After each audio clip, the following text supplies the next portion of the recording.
no one ever wants to hurt someone, like if they're really like good at fighting, they don't want to throw that punch because they know what they can do. What I do for my students is I want them to be ready for the fight, but never have to fight. One of the couple things that actors need is feedback, and we don't always get it the way we want it. There was no designated path, so that's why it's kind of tough. But I will say this, I never closed any doors. I was always present. You're always researching. You're always trying to get information.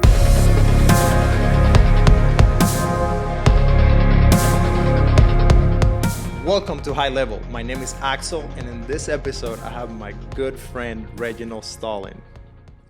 What's up, bro? What's up, man? It's great to have you here. Oh, you don't know how happy I am to be here with you. I've been really excited about this interview. We have been trying to make it happen for a while now. Uh-huh. So my first question is, Okay. You're in a bar, everything is happy, you're having a great time, it's late at night, almost 2 a.m. All of a sudden, you turn around, bump into a guy, spill his drinks, the guy is half drunk, and now he wants to fight you. What do? First thing I try to do is I try to stop the fight before it happens. Try to say, apologize. So you go straight for the apology? Oh man, I always do. I always try to like stop a fight before, because when you know what I know, you don't want to fight. Mm-hmm. I think everybody wants to be the tough guy, and I think the male ego plays a big part in that.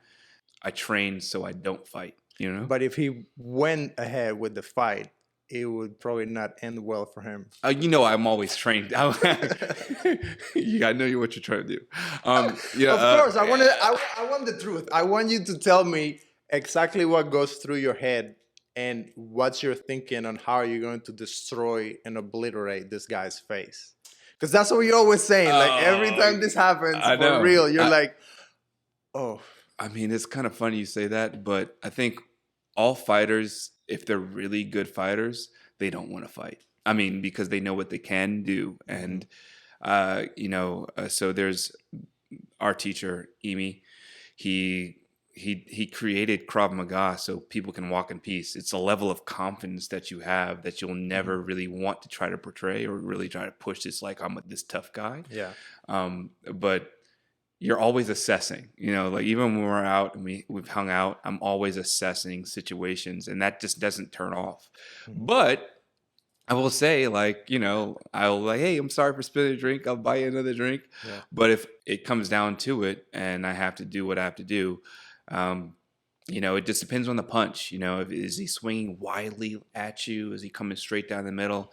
And honestly, like you've met a couple of trained fighters now that I've brought to the crib. No one ever wants to hurt someone. Like if they're really like good at fighting, they don't want to throw that punch because they know what they can do. But like I said before, the ego gets into it, and so you have to try to like dispel it as much. But like I think what I do for my students is I want them to be ready for the fight, but never have to fight. Yeah. So that's where I'm at. And I definitely agree with you. Like I'm never been a person who wants to get into fights. Mm-hmm. For me, it's more, I'm thinking of the liability. You don't want nobody to take that Tesla, huh? Well, yeah. Like if you get into a fight, you get in trouble, then you have to deal with legal, then you have to deal with court and all of this ordeal. So my brain is more thinking about that. Mm-hmm. But also I know that if I had to fight someone, some kind of evil part of me will probably come out, and it probably not going to be good. Oh, I mean, I think everybody, goes to that kind of place. It's that fight or flight mode. Mm-hmm. And I personally feel like I don't want to ever be there either, because when I get to that place, it's not a good place. It's not good. And I think some people get in this fight mode, and they get into what we call tunnel vision, where all you see is that person, and it's almost like the bull, and you have that red tarp in front of the bull, and all you see is red. And I want to destroy that person, but you don't see the other problems. You don't see like, oh, he has a boy with him.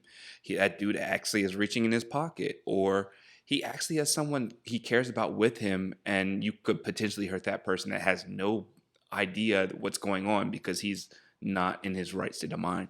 So I think it's kind of crazy. But this world needs more of a lot of like assessing the situation before like, oh, he stepped on my shoe, I need to beat him up. You know what I mean? Yeah. And since I started training with you, I definitely felt that whenever I go into places, now I'm thinking, if anything happened, what would I do?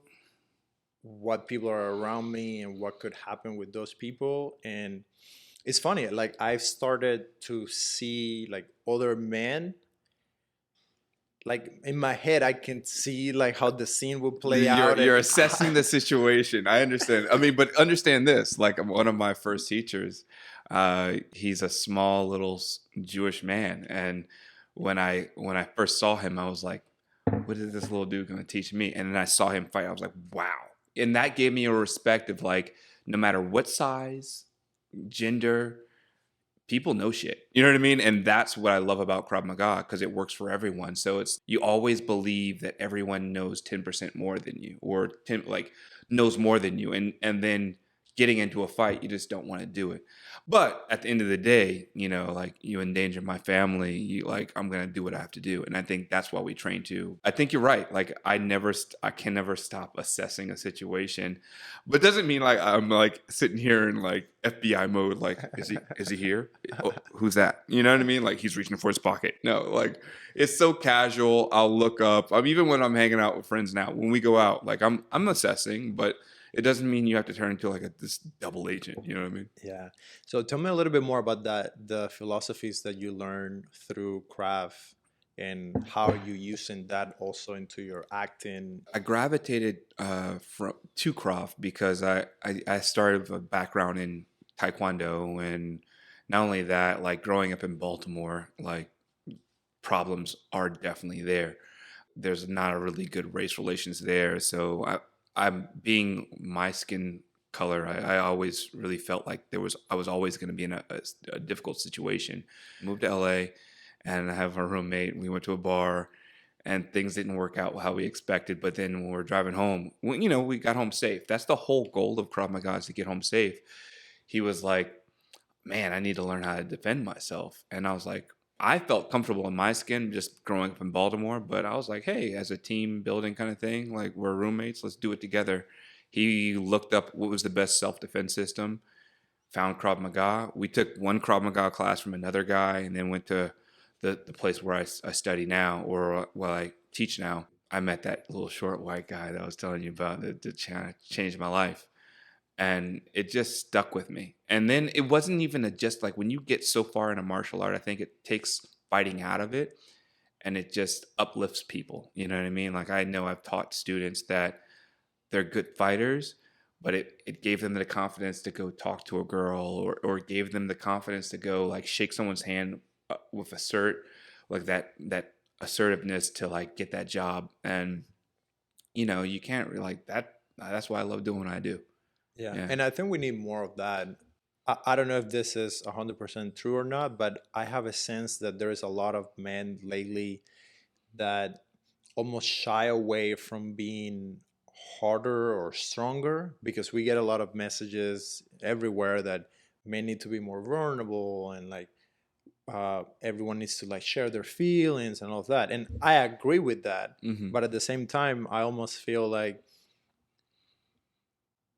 you don't see men being trained to also be strong and be deadly. And I think there's a quote, I think it's from Jordan Peterson, that says it's better to be a warrior in a gardener than be a gardener in a war. Yeah. And I feel like we need to have that strength. With my background coming from Cuba, it was very, from since you're a kid, like, men don't cry, you have to fight, you have to do this, you have to do that. So at least we get that in our culture. It might not be appropriate now with everything I that mean, I goes think on in there's the world. definitely a balance. I 110% agree. Like, I would want everyone to be able to like express their feelings. Just because you're a good fighter doesn't mean you can't cry. I think Hmm. when you stop any emotion out of the body, it creates problems. You know what I mean? If you don't Hmm. address like sadness, you don't Hmm. address like if you don't address happiness, like that's a Hmm. problem. So I definitely agree with that. Yeah, and I agree with that Yeah, too. but but there is a point where, because I always heard like you gotta let a man be a man kind of thing growing Hmm. up, or I've heard that saying like be a man. I Hmm. come from a family of all. I have three sisters. I grew up in a household of all women. I mean, I think there's something to be said to be able to protect those women, but also there's also be able to be vulnerable enough to express your feelings like, hey, this upsets me. Don't be just a man all the time. Yes. And I think that's changing. I think there's a lot of enlightenment going on in the world, which is awesome.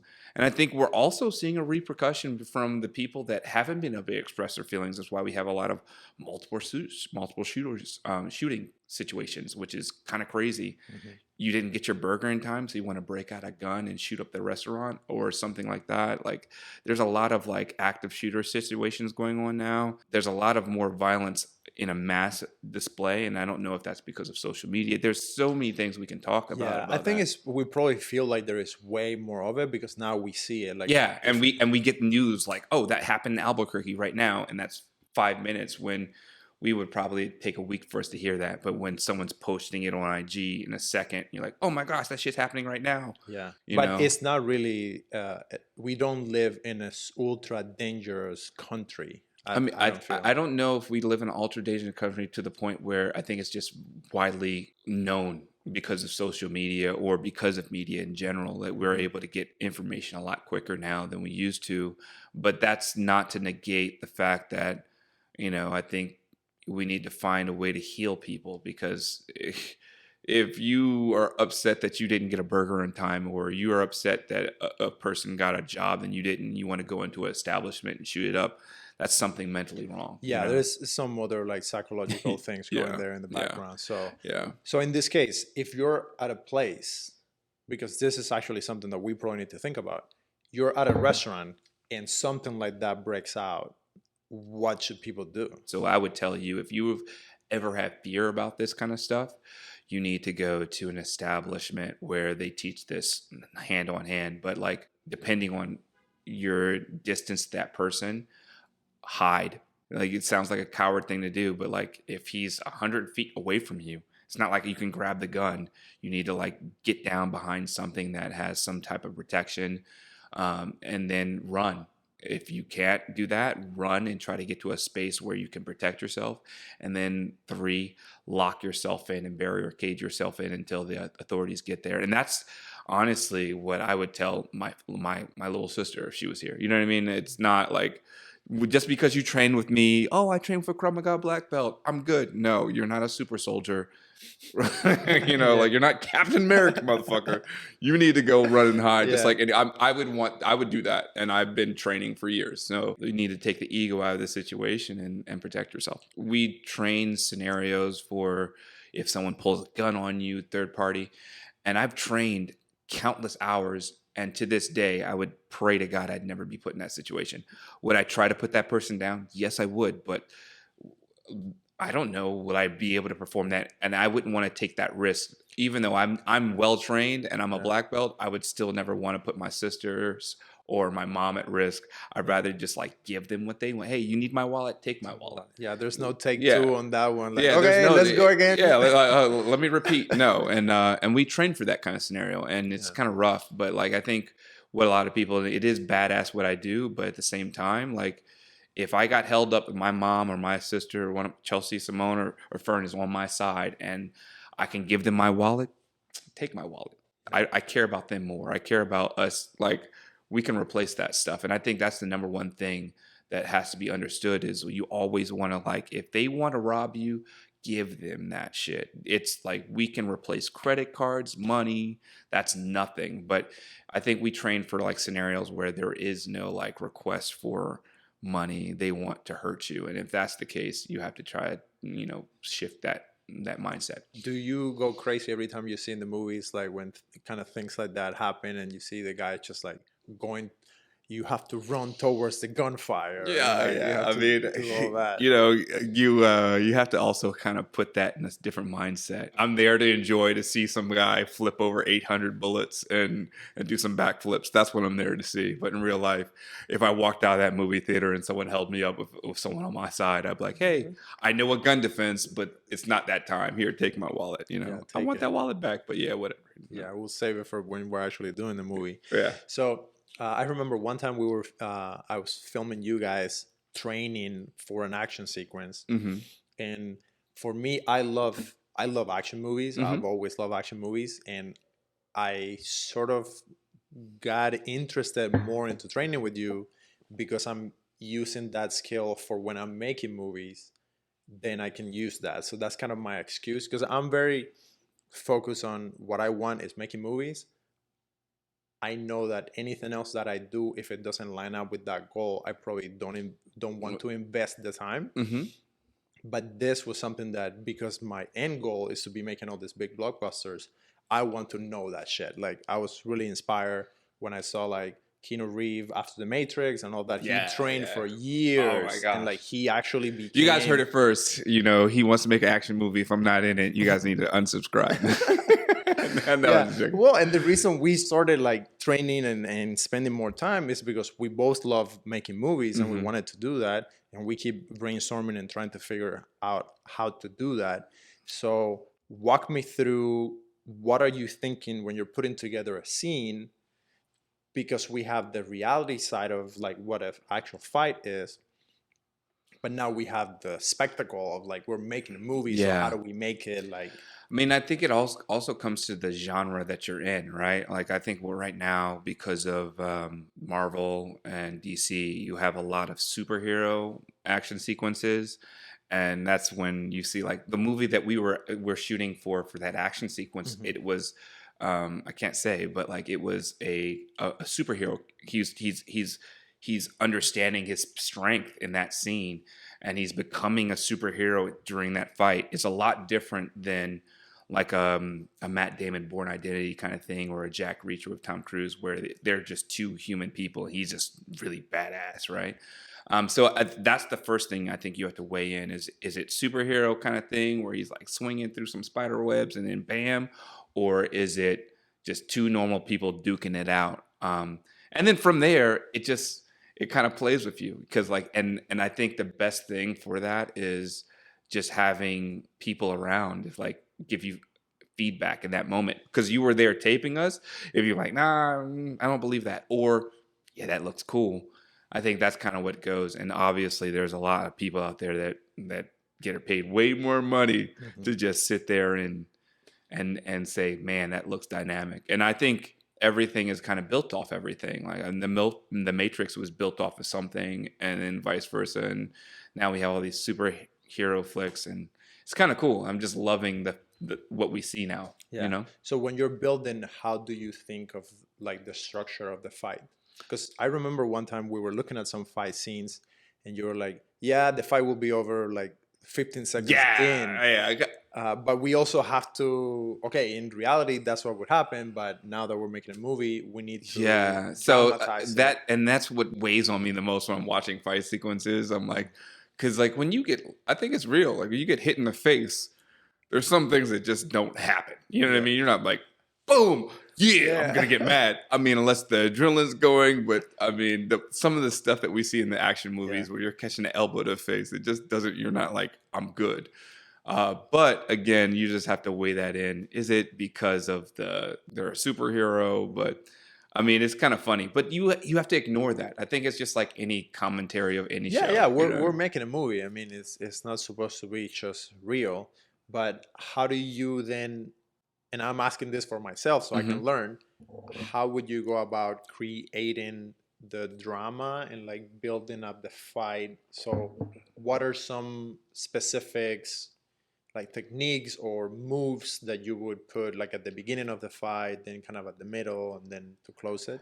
I think the one thing I always think of is what would I be like in that fight? You know what I mean? And that gives it a more personal understanding, and also like you know, the famous Mike Tyson saying, you know, everyone has a plan till they Until you get get punched punched in in the the face, face. right? So like, who is that person? Who is that character?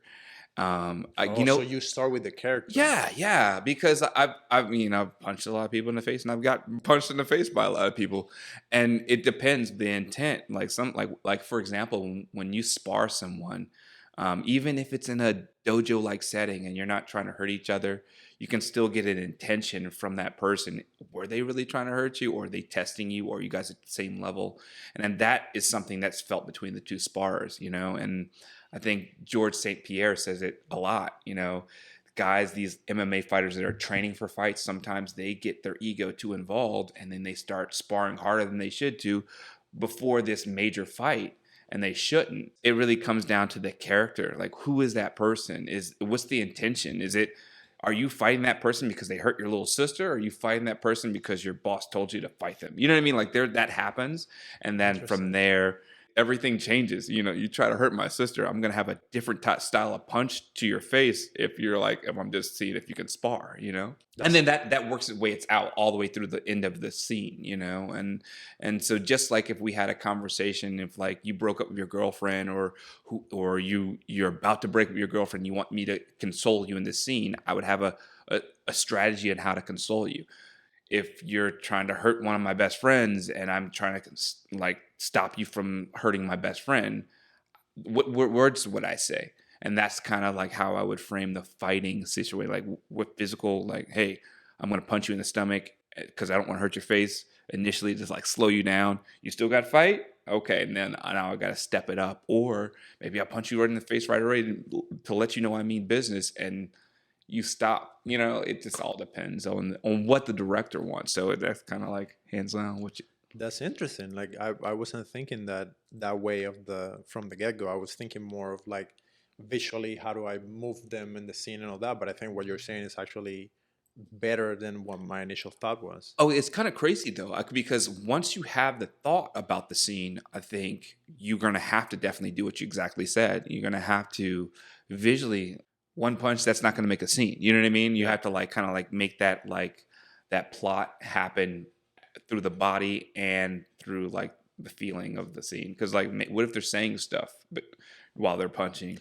That's really interesting, because one of the short films that I did, and we had a fight sequence in it, we had lines all throughout the fight, and that must have been tough, right? Yeah, we ended up cutting it. Yeah. I mean, because like, every time I've sparred, I've never been like, oh, I hate your girl. You know what I mean? Like, you're never going to say shit. It's really hard, but it makes for a really good way of introducing character beats in the fight and giving out that motivation that you were talking about before. So whenever I see that done in a movie where it works, I really appreciate it, because I know how hard it is. Because I tried to put dialogue in a fight sequence, and it was really hard. So let me ask you this. I know you're interviewing me, but like, what are your favorite fight sequences in movies? Like, can you tell me? Yeah, definitely The Matrix has some of the best ones. Like the fight where Neo is with Agent Smith in the subway, and they have that fight. That is really cool. The fight where he's training with Morpheus in the dojo. Yeah, where they see that like, yeah, and he's like, come on. Yeah, I love that fight. More recent movies, like John Wick, of course, like the fights in that are like... Yeah, but he's also using weapons too, so that's a little... Yeah, which makes it even more beautiful. And actually, I was on a presentation with the editor of John Wick, and he was showing this one scene where they're supposed to be like stabbing each other, and he showed the scene without the VFX. They had no weapons. Oh yeah, like all the weapons were added later. Yeah, and it was incredible that the fight, everything looked as if it had the weapons. Did you ever see the motorcycle scene on the green screen where they're like riding and he's like kicking people off? I was like, wow, that looks so amazing. And you have these little guys in green suits moving them up and back. I was like, badass. Yeah. Man, I love all the Marvel stuff right now. Yeah. I mean, even if there are superheroes, we're looking at it, they really know their stuff. Yeah, I love all the Marvel movies. Like, I don't understand people who hate on superhero movies.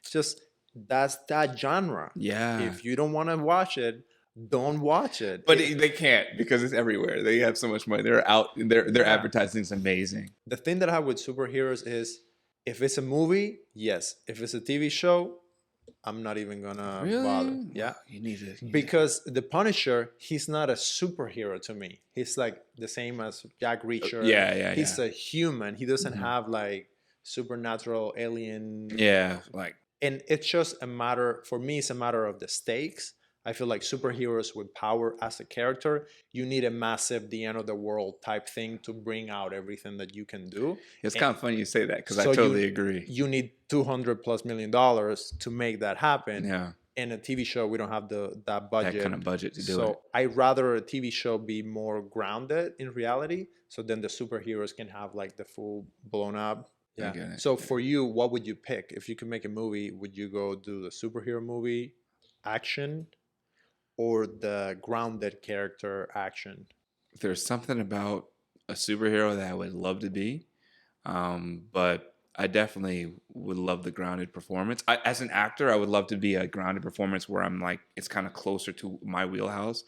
But if you ask me, put on a Superman cape and be Black Superman, I'm not gonna say no. I'm not gonna turn away. You know what I mean? Of course. Yeah. So my strategy for that is let's make the grounded action flick, get our chops with that, and then get promoted to do the big superhero movie. Because I want to do the big blowout and the big Yeah, I fights and mean, all I that. think I think every actor would love to be in any type of film. Let's keep that Well, 100. but there's a lot of actors that also hate on superhero movies because it's like the thing. I'm a trained actor, and I understand that, but it's like I I don't don't know. know. I mean, I wonder if like those people complain when they see a superhero figurine of themselves. You know what I mean? I don't know. I mean, I would love to be presented with that problem. Let's just say that. Yeah. Well, you better like if you ever get presented with that, if you don't take it, I'm gonna slap you. You know what? I will block that slap, and I will be ready to say yes to anything you say. Yeah, but I know that you're interested in like making things that matter Hmm. because you value your time and the things that you're doing. So, what are some of like the stories that you would like to be involved with? Well, I think there's a play that I've been like working on for years with a mentor of mine, and honestly, I think real art is just like anything else. It kind of makes a shift in a person. It doesn't mean like it has to like change your whole life, but it makes you say, or makes a perspective change in you. Whether we've seen that over the years, you know, like even if it's on something funny, like people watching Back to the Future and they're like, oh, that would be kind of cool. Or when we get to the more serious topics of like racial discrimination and seeing what, like, I think we're seeing a lot of stuff now where we have a lot of actors playing different roles. One of my close friends, she was in a play that was meant for all white actors. And then it was like an ensemble of all different races, and I think that's kind of cool. You know what I mean? Mhm. So I think I want to be a part of change, and I think as an artist, I think we get lost in the whole social media being famous and people like that. But like my goal was never to be famous. My goal was to create great art and to be respected by my peers. And if I could do that, I think I would have checked the ideas of being an actor off. I Mhm. mean, it would be nice to be super famous, make a whole bunch of money, but like that comes with a price. I couldn't walk into In and Out and get a burger anymore.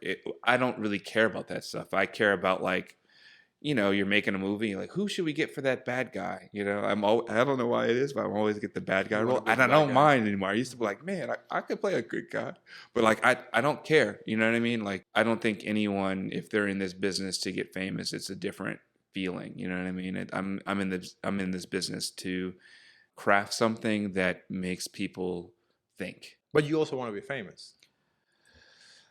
That's a byproduct in my head. I mean, if it happened, that's cool. But I, Yeah. I know a couple of famous actors that are, if you saw them, you're like, I know you from somewhere. And that's good enough for me. It's not, I didn't get in the business to be famous. I got in this business to create great art and sustain my living, how I Yeah. want to live. The thing with that I would push back a little bit, and I know I can do this because we're good friends, so I can tell you what I really think.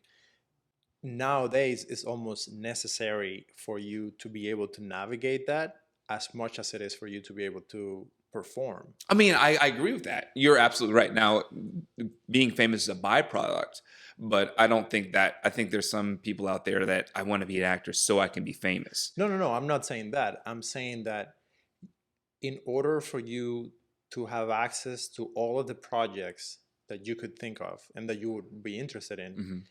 you need to have a level of fame that would allow you to be recognizable enough to get that role in the first place. Because Oh, nowadays, like we make a movie and whoever I want to cast, if they don't have this many the million star power. I followers, get it. Yeah, no, I totally agree with that statement. I mean, well, in this business and fame comes, you can't be that asshole in McDonald's. You know what I mean? yeah, Like, if fame comes, yeah, that's great and everything. Nobody's gonna say no to that.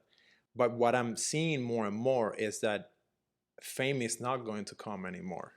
It's almost like you have to find a way to create your own platform, because to influence all of these people and to talking business for a studio to put on the money to have you, they're going to look at what are your numbers on Instagram and Twitter and all of that. I mean, which is really difficult, because now you as an actor, not only you have to be a good actor, you also have to be a good marketer of your own, which is a little tricky, because it's like, I think that's coming with change for a lot of people, because I mean, when I started out, it was to get good at acting. It wasn't to like make sure I have so many likes. And I think you're absolutely right.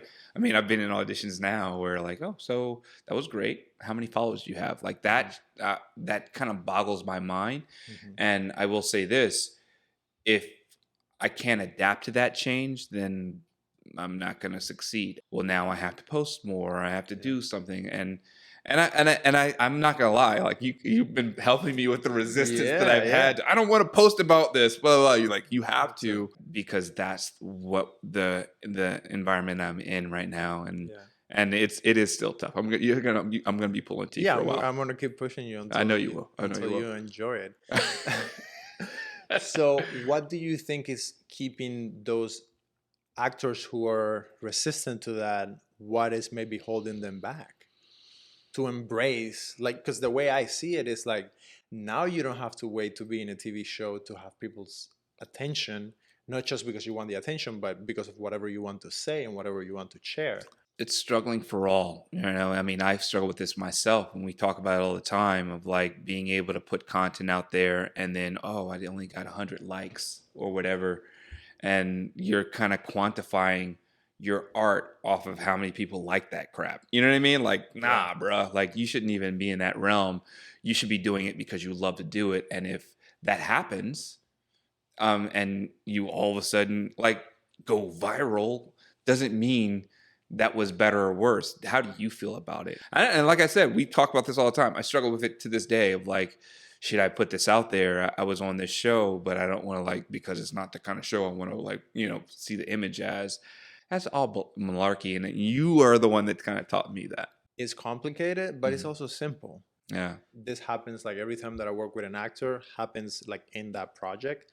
For you guys, it's really hard to see yourself, to see your image, see your picture, because you're always wanting what it was in your head or what the performance could have been.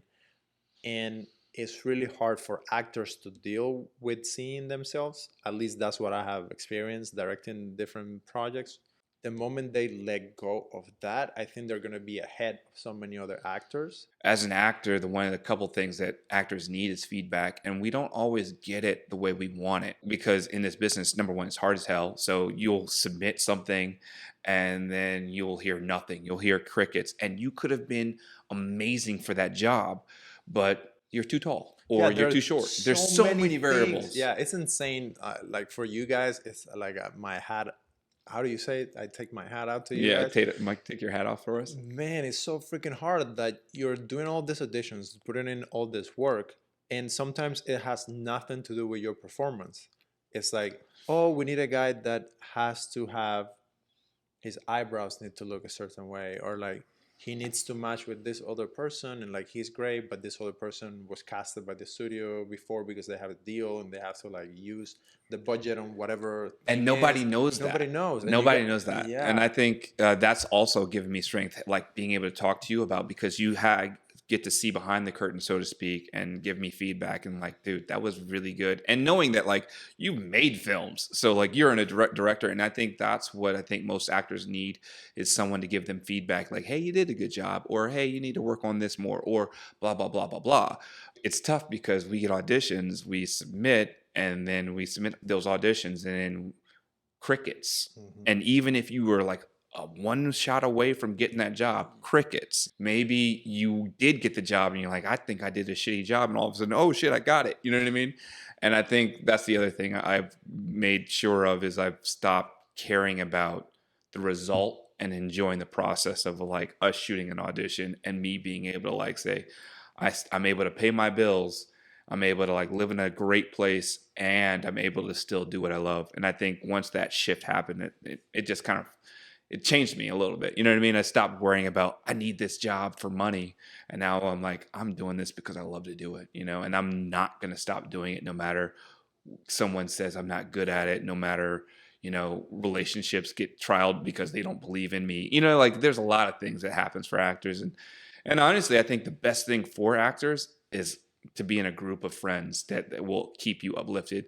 If there's people around you that hold you down, or people that don't believe you in you, or your management or whatever, I think it's tough. You know, like you're with someone that, even you're dating someone and they don't believe in what you want to do, they're not for you. You know what I mean? What advice would you give for actors who might be really young, starting out, they don't live in LA and they're thinking about that dream? Like, what could you tell young Reginald when you were, well, when you were young, you started really young and Yeah, doing yeah. I mean, stuff. I started young because like my sisters wanted to be like in the, you know, they were modeling and acting, and I was just dragged along, and then I kind of got a craze out of it, and I loved to sing, so I sang for a bit.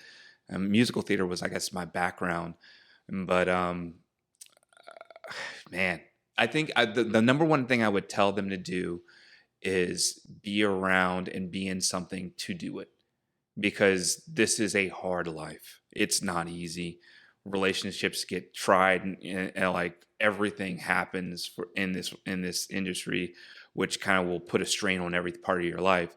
So you got to really make sure you love it, because if you don't love it, this won't make sense at all. You know what I mean? You won't be able to say, I'm going to keep doing this. So that's the first thing. So I would say, like, do you really love it, or do you want the fame, or like, and there's other things that you can do to get that. And after that, I would say, like, study and like really understand your craft and go from there.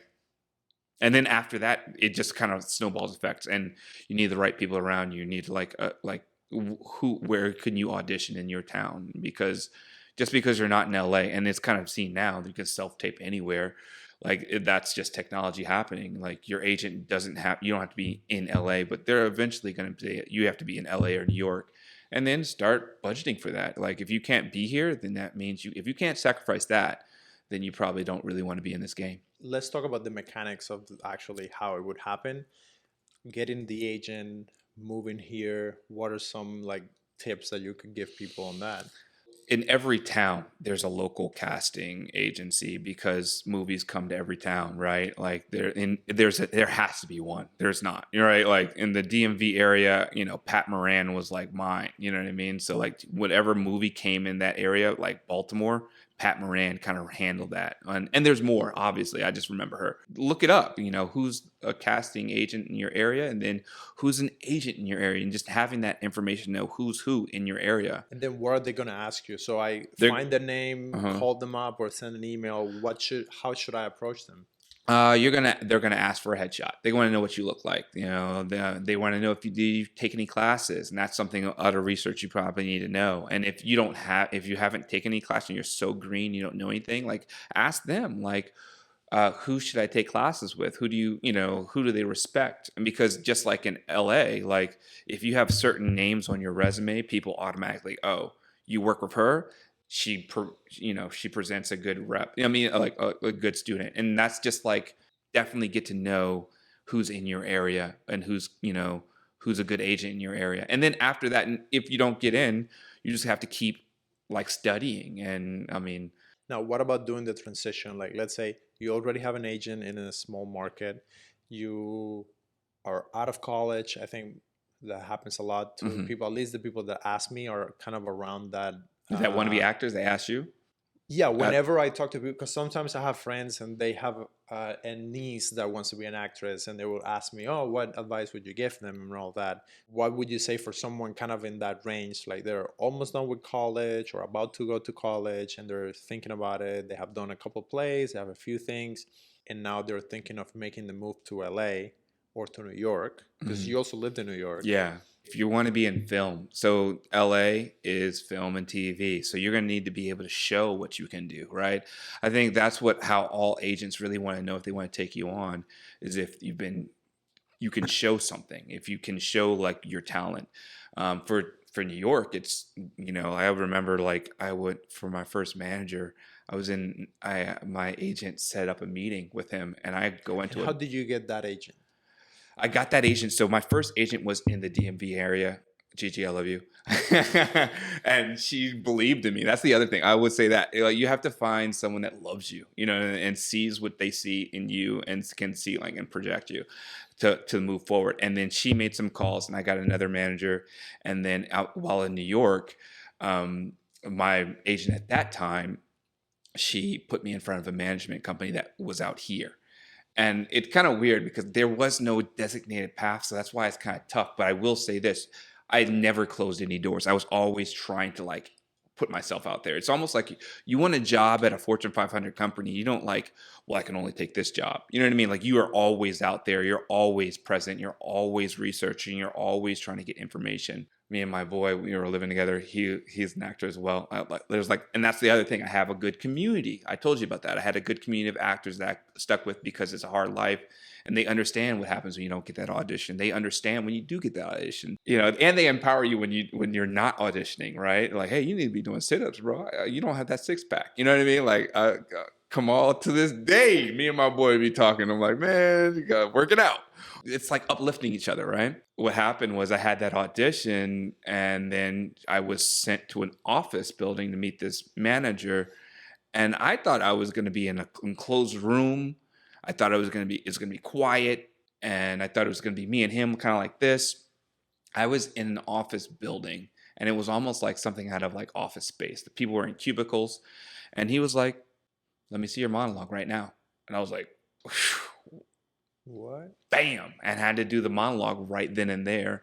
I did my monologue, and at the finish of my monologue, like people were like in the office room standing up watching me, and they were like, they stopped what they were doing, and I was like, I'm like, everyone started watching me. And yeah, I mean, at one point in the monologue, I do get a little aggressive, so I maybe thought I was gonna beat them up or something, but people were like captivated. And then he was like, yeah, I want you in LA. And eventually I found my way out here. The story of like, I'm getting flown out to LA. It doesn't happen often. You know what I mean? Like I had to get my way out here. And luckily my cousin was coming this way. And so family helped me. And then that's the other thing, like make sure whoever's in your family knows your goals.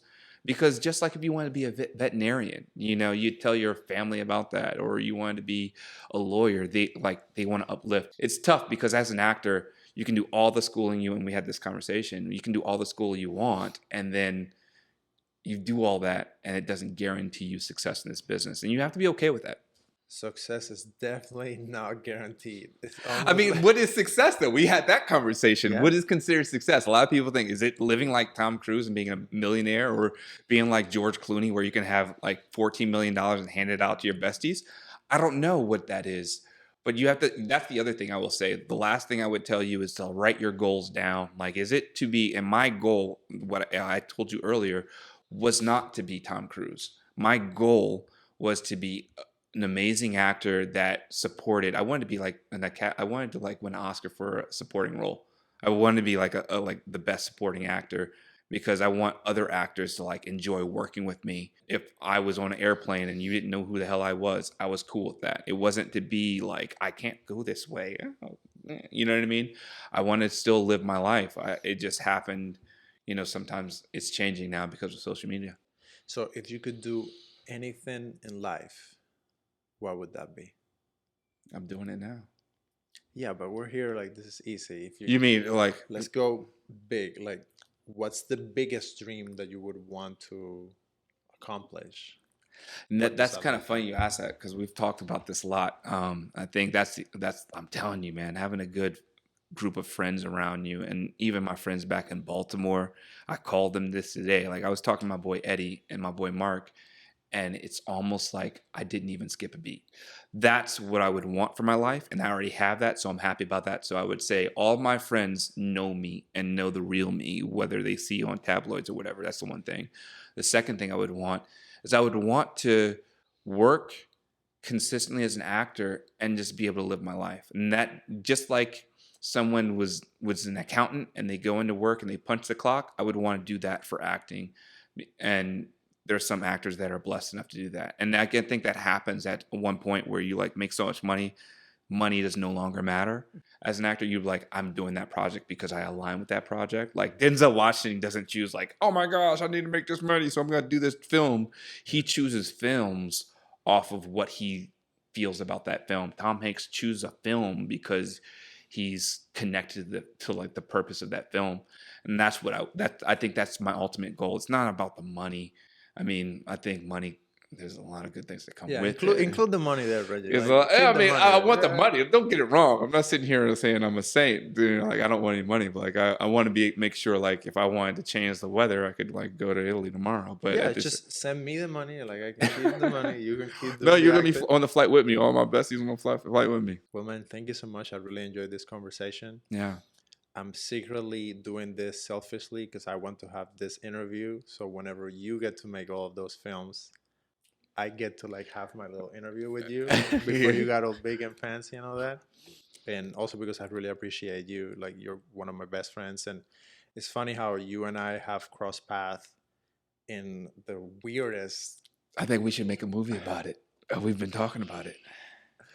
And you're honestly one of those people that I had no idea I would ever have a friend like you, but I cannot imagine my life moving forward not having you in my life. So from the bottom of my heart, I really love you and I really appreciate you. Sentiments exactly like it's kind of like it's equal. And I think what's kind of crazy is sometimes like you met me in one of like the toughest years of my life ever.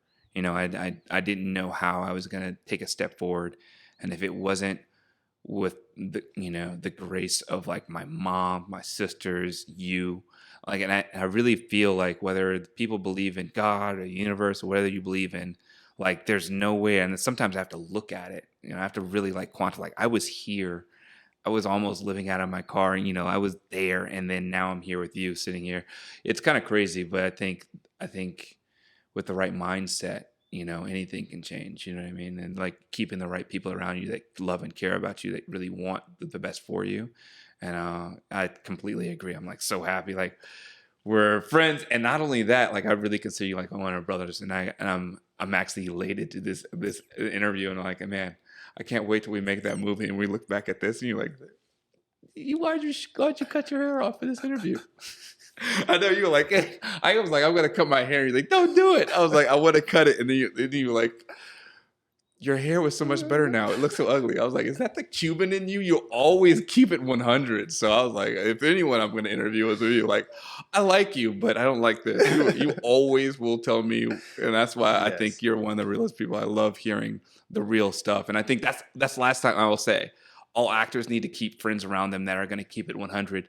Just because all of a sudden you get a lot of money or a lot of fame or something, and people will tell you, "Hey, your shit still stinks," or you didn't do that right, or you should have apologized a different way, or you should apologize. Period. You're not better than anyone else. Mm-hmm.